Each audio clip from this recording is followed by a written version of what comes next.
नमस्कार। शुक्र का गोचर मिथुन राशि पर 13 जुलाई 2022 को होने वाला है। अपनी वृषभ राशि को छोड़ करके शुक्रदेव अपने मित्र की राशि मिथुन राशि में जा रहे हैं। बहुत अच्छा प्रभाव दे रहे थे वृषभ राशि पर, मिथुन राशि पर भी ये अच्छा ही प्रभाव देंगे और चूँकि ये उनके मित्र बुध की राशि होती है। अब देखिए, पिछले 2 वीडियो मैंने जो बनाए हैं तो वृश्चिक राशि तक का राशिफल बताया हुआ है। इसके आगे का राशिफल आज मैं बताऊंगा धनु राशि से लेकर के मीन राशि तक। पिछले वीडियो में शुक्र क्या है, शुक्र की स्थिति कैसी हो कुंडली में तो कैसा फल देते हैं, और शुक्र का गोचर में वृश्चिक राशि तक का क्या क्या फल है ये बताया गया था। शुक्र का कुछ आज अलग मैं लेकर के चलता हूँ नक्षत्रों के रूप में। नक्षत्रों के ऊपर क्या प्रभाव पड़ा है शुक्र का, शुक्र किन किन नक्षत्रों से होकर के गुजरेंगे इस माह। तो सबसे पहले देखिए, शुक्र मृगशिरा नक्षत्र में गुजरेंगे। मृगशिरा नक्षत्र चूँकि मंगल का नक्षत्र होता है, और मंगल का नक्षत्र जब शुक्र और मंगल की जो युति होती है उसी प्रकार का कहीं ना कहीं प्रभाव आपके जीवन में पड़ेगा। चूँकि मंगल के नक्षत्र मृगशिरा नक्षत्र पर शुक्र 19 अगस्त तक रहेंगे, माफ़ कीजिएगा 19 जुलाई तक, 19 जुलाई तक रहेंगे। तो 19 जुलाई तक जो शुक्र और मंगल दोनों का संयोग होता है, कहीं ना कहीं उसका प्रभाव रहेगा। इसके बाद शुक्र आर्द्रा नक्षत्र में चले जाएंगे 19 जुलाई से लेकर के 30 जुलाई तक। 30 जुलाई तक शुक्र आर्द्रा नक्षत्र में होंगे। आर्द्रा नक्षत्र राहु का नक्षत्र है। अब आपकी कुंडली में शुक्र राहु यदि युति हो, शुक्र का राहु से कहीं ना कहीं यदि संबंध हो, और मतलब राहु किसी न किसी तरह से अगर शुक्र को प्रभावित किए हो तो इसका प्रभाव आपकी कुंडली में अधिक देखने को मिलेगा। शुक्र की महादशा चल रही हो, शुक्र की अंतर्दशा चल रही हो, शुक्र आपके लग्नेश हो, शुक्र आपके राशिश हो, तब भी आपके जीवन में इस गोचर का फल ज़्यादा से ज़्यादा देखने को मिलेगा। शुक्र और राहु युति ये आप अपनी कुंडली में देखिएगा। अगर ऐसा है, राहु चूँकि गंदा, राहु का मतलब होता है, राहु की प्रकृति ही गंदी होती है, और शुक्र तो कहीं ना कहीं शुक्र और राहु की युति आपके विवाह यानी वैवाहिक क्षेत्र में, दाम्पत्य क्षेत्र जिसको कह देते हैं, दाम्पत्य क्षेत्र में, और कहीं ना कहीं आपके स्वास्थ्य में भी असर डाल रहा होगा। अब आपकी राशि कौन सी है उसका अलग अलग प्रभाव होगा। वृश्चिक राशि तक तो चूँकि मैंने बता दिया।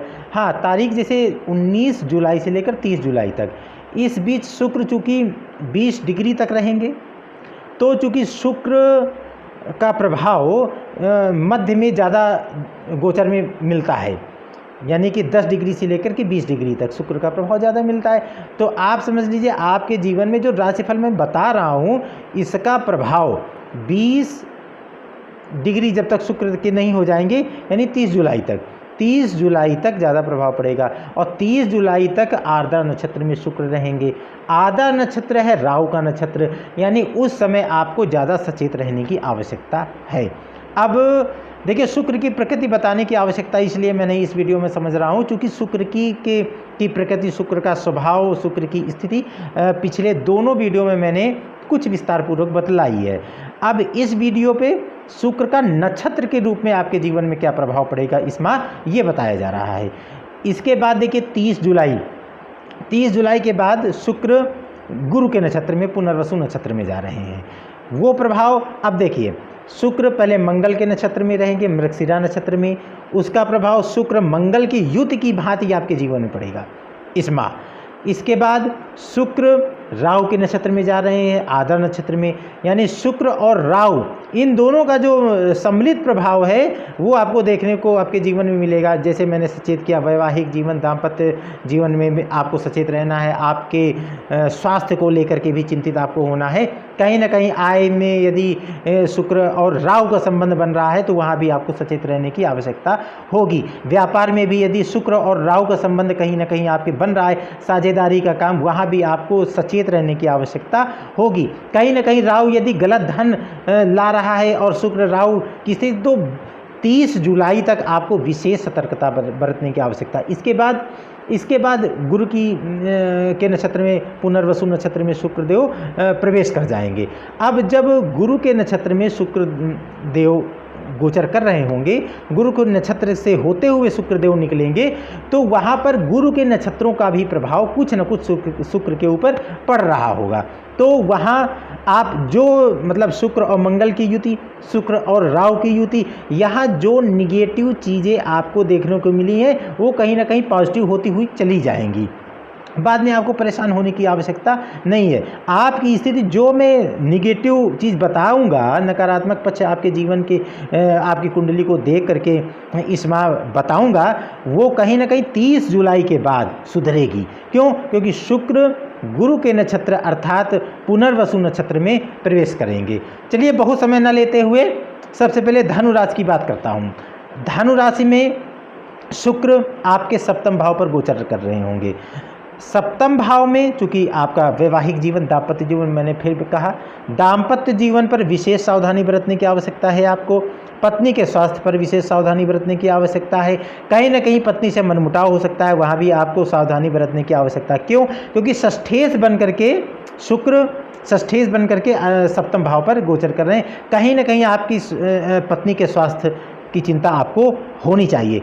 वहीं आप लग्न को शुक्र पूर्ण दृष्टि से देख रहे होंगे, आपके चेहरे में कांति होगी, आपका शरीर भी स्फूर्तिवान होगा। आपके स्वास्थ्य की तो विशेष चिंता नहीं है, परंतु पत्नी की स्वास्थ्य की विशेष चिंता दिख रही है। अच्छा, आपको साझेदारी के काम से भी बचना है। इस माह आप साझेदारी का काम मत करें। व्यापार में बहुत लाभ होने की स्थिति नहीं दिख रही, इसलिए व्यापार में भी आप सोच समझ कर ही किसी नई चीज़ के लिए कदम उठाए। व्यापार में आपको कहीं ना कहीं हानि दिख रही है। और चूंकि शुक्र आपके एकादश भाव के स्वामी हैं, एकादश भाव के स्वामी होकर सप्तम भाव पर बैठे हैं, आय में वृद्धि होगी। केंद्र पर बैठ गए हैं, आय में वृद्धि होगी, वाहन खरीद सकते हैं। कहीं ना कहीं से आपको विशेष लाभ, आकस्मिक धन लाभ की भी स्थिति इस माह देखने को मिल रही है। इस माह आपको संयम रखने की विशेष आवश्यकता है। कहीं ना कहीं मन के भटकाव के कारण आपको अपयश का भी सामना करना पड़ सकता है, इसलिए आप इस माह तो बिल्कुल सचेत हो जाइए। आप प्रत्येक शुक्रवार को किसी कन्या को खीर का भोग लगाएं और शुक्रवार के शुक्रवार माता लक्ष्मी के मंदिर जाएं। माँ लक्ष्मी के मंदिर में लाल पुष्प चढ़ाएं। देखिए, लाल पुष्प आप चढ़ा रहे हैं, गुलाब का पुष्प चढ़ा रहे हैं, बहुत अच्छी बात है। पुष्प कैसे चढ़ाया जाना चाहिए? पुष्प जिस स्थिति में खिला हुआ हो, यानी जिस स्थिति में पौधे में लगता है, ऊपर की ओर लगता है, ठीक उसी तरह चढ़ाना चाहिए। कभी भी पुष्प नीचे की ओर करके किसी भी भगवान पर नहीं चढ़ाना चाहिए। यदि आपको लाल पुष्प सुलभ नहीं है, पुष्प कहीं से सुलभ नहीं हो पा रहे हैं, सर्वोत्तम पुष्प मानसिक पुष्प बताया गया है। मानसिक मन से श्रद्धा सुमन आप चढ़ा दीजिए, वही सबसे बड़ा पुष्प होता है, वही सबसे महत्वपूर्ण पुष्प होता है। आप किसी से ज़बरदस्ती ला करके पुष्प चढ़ा रहे हैं, वो महत्व नहीं रखता है। यदि आप अपने श्रद्धानुसार श्रद्धा सुमन चढ़ा रहे हैं तो वो कुछ ज़्यादा ही आपके लिए अच्छा होता है। पुष्प कभी भी बासी नहीं चढ़ाना चाहिए। हाँ, मालिक यहाँ से यदि पुष्प लाया गया है उसमें बासी का दोष नहीं लगता। पुष्प कभी भी पानी में डुबो करके नहीं धुलना चाहिए, उसे मात्र जल छिड़क देना चाहिए। मकर राशि, देखिए मकर राशि के लिए भी मैं इस गोचर को बहुत अच्छा तो नहीं कहूँगा।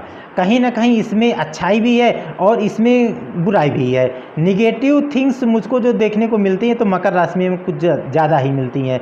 अब देखिए, मकर राशि में आपके शुक्र षष्ठम भाव में गोचर कर रहे होंगे, रोग वृद्धि करेंगे। रोग आपका यदि कहीं पहले से है उसमें वृद्धि कर देंगे। शत्रु वृद्धि करेंगे। शत्रु आप अगर पहले से हैं तो वो एक्टिव हो जाएंगे, और यदि नहीं है तो हो सकता है कि नए शत्रु भी आपके बन जाएं। तो माफ़ कीजिएगा, तो इस तरह आपको सचेत रहना है। शत्रुता यदि कहीं मुकदमेबाजी यदि कहीं आ भी रहा है नंबर मुकदमे का, तो आपको टाल जाना है। लड़ाई झगड़ा विवाद की स्थिति कहीं आ भी रही है तो उसको आपको टाल देना है। इन सब चीज़ों को से आप खासकर आपको कब, जब शुक्र राहु के नक्षत्र में चल रहे हो, यानी कि 19 जुलाई से लेकर के 30 जुलाई तक, ये कुछ जो बीच का समय है, राहु आद्रा नक्षत्र पर चलेंगे।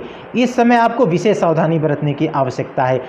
प्रेम में अनबन हो सकती है, प्रेम संबंधी या यदि आपका कहीं चल रहा हो वह अनबन हो सकती है। दाम्पत्य जीवन भी कहीं ना कहीं आपका प्रभावित हो सकता है। आपके पिताजी से भी अनबन हो सकती है, बॉस से भी अनबन हो सकती है। मान सम्मान के प्रति आपको सचेत रहने की आवश्यकता है। चोरी का भय भी लगा हुआ है, कमर और पैर में दर्द भी आपके हो सकता है, इसलिए इस माह आपको ज़्यादा ही सचेत रहने की आवश्यकता है। हर शुक्रवार को किसी कन्या को, निर्धन कन्या को खीर का भोग लगाइए, किसी निर्धन कन्या को वस्त्र का दान कर दीजिए। ओम शुम शुक्राय नमः इसका जाप पर दिन रोज 108 बार कीजिए। कुंभ राशि, कुंभ राशि के लिए शुक्र का यह गोचर बहुत ही उत्तम है। इस गोचर को मैं, इसमें नकारात्मक पक्ष तो कुछ देख नहीं पा रहा हूँ, बहुत ही उत्तम गोचर जाने वाला है। देखिए, केंद्रेश और त्रिकोणेश बन रहे हैं, 9वें भाव के स्वामी और चतुर्थ भाव के स्वामी बन रहे हैं और पंचम भाव पर गोचर कर रहे हैं। आपके लिए यदि प्रेम संबंध है तो उसमें क्या कहना, बहुत अच्छा है इस माह। विद्यार्थियों के लिए बहुत अच्छा समय है, विद्या में, अध्ययन में बहुत अच्छा मन लगने वाला है। यदि कोई प्रतियोगी परीक्षा दिए हुए हैं उसमें भी सफलता मिलने वाली है। नेतृत्व क्षमता आपकी बढ़ेगी। आप कहीं किसी भी मार्ग पर यदि चले जा रहे हैं तो आपका लोगों का फोकस आप ही की तरफ आने वाला है। पिता से अनबन दूर होंगे, पिता से के संबंध अच्छे होंगे, बॉस से संबंध अच्छे होंगे। संतान की इच्छा रखने वालों के लिए बहुत अच्छा समय है, ये उनके पॉजिटिव टाइम लेकर के आया है।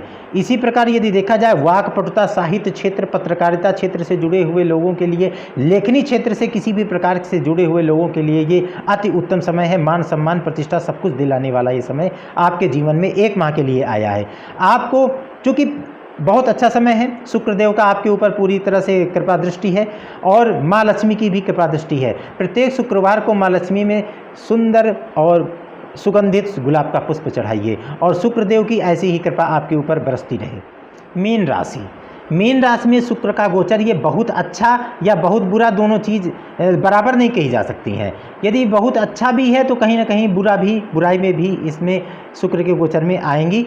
कहीं ना कहीं आपको नुकसान भी देखने को मिलेंगे। अच्छाई तो इसमें है, इसमें दो राय नहीं, क्योंकि शुक्र चतुर्थ भाव में केंद्र में गोचर करेंगे और तृतीयेश और अष्टमेश बन करके चूँकि चतुर्थ भाव में गोचर करेंगे, कहीं ना कहीं आपके माँ के सुख में व्यवधान आएगा, कहीं ना कहीं आपके माँ के स्वास्थ्य में चिंता करने की ज़रूरत है, कहीं ना कहीं आपके सुखों में व्यवधान आएगा, कहीं ना कहीं यदि आप प्रॉपर्टी कहीं लेना चाह रहे होंगे कहीं ना कहीं अड़चन लग जाएगी। हाँ, ले सकते हैं लेकिन उसमें कहीं ना कहीं अड़चन का भी सामना करना पड़ सकता है। छोटे भाई बहन के सुखों में वृद्धि होगी,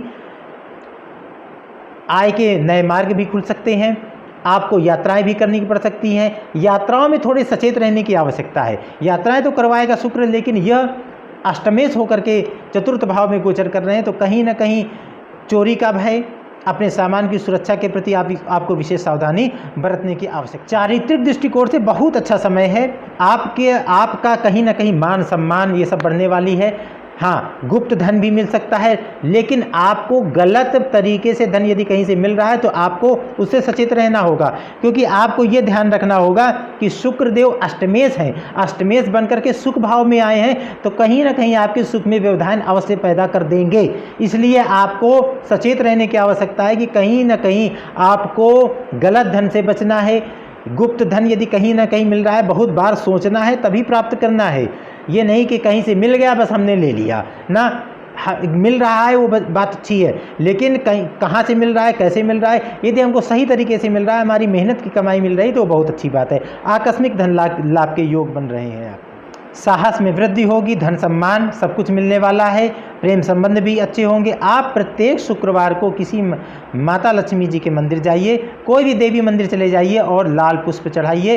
किसी गरीब कन्या को वस्त्र का दान कर दीजिए। आपका भी ये समय बहुत ही अच्छा जाने वाला है। फिर मिलते हैं अगले वीडियो में राशिफल और कुछ ऐसे ही विशेष ज्योतिषी उपचार को लेकर के। तब तक के लिए धन्यवाद, बहुत बहुत नमस्कार।